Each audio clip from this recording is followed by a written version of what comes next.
Hello बच्चों, let's read this question. The question says who developed long form of the periodic table and the options are Lothar-Meyer, Niels Bohr, Mendeleev and Moseley. अभी अगर हम की concept की बात करें तो यहाँ पे हमारा की कॉन्सेप्ट क्या होगा? पीरियडिक टेबल में क्या होता है? पीरियडिक टेबल पीरियडिक टेबल में क्या है? एलिमेंट्स को अरेंज कर रखा है हॉरिजॉन्टल और वर्टिकल रोज में according to their physical and chemical properties and according to their increasing atomic number. Elements are arranged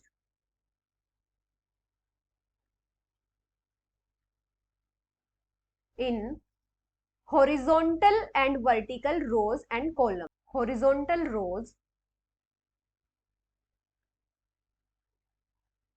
and vertical columns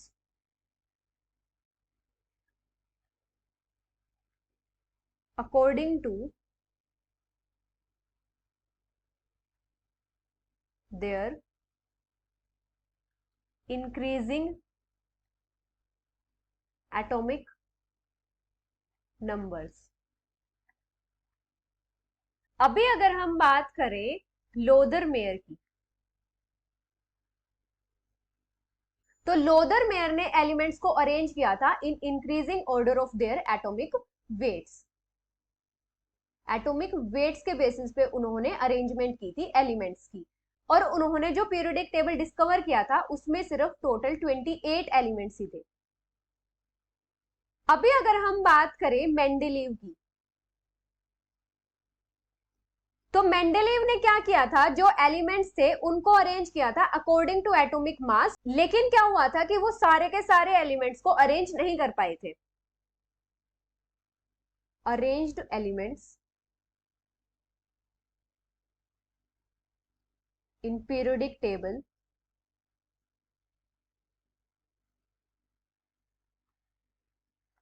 according to atomic mass but was unable to arrange all the elements. अभी अगर हम बात करें मोज़ले, तो मोज़ले ने elements को arrange किया था according to increasing atomic number. Arranged elements according to increasing atomic numbers. Atomic numbers के अकॉर्डिंग उन्होंने एलिमेंट्स को अरेंज किया था. इन्होंने आइडिया दिया था कि जो फिजिकल और केमिकल प्रॉपर्टीज हैं एलिमेंट्स की, वो पीरियडिक फंक्शन है एटॉमिक नंबर का. लेकिन नील बोर ने क्या किया था? नील बोर ने मोज़ले के प्रिंसिपल को यूज करके एक्सटेंडेड फॉर्म दी थी पीरियडिक टेबल की, by using Moseley's principal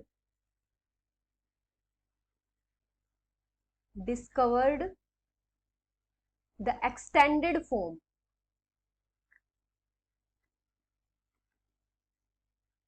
or long form of periodic table, जिसको क्या बोलते हैं? मॉडर्न पीरियोडिक टेबल भी बोलते हैं.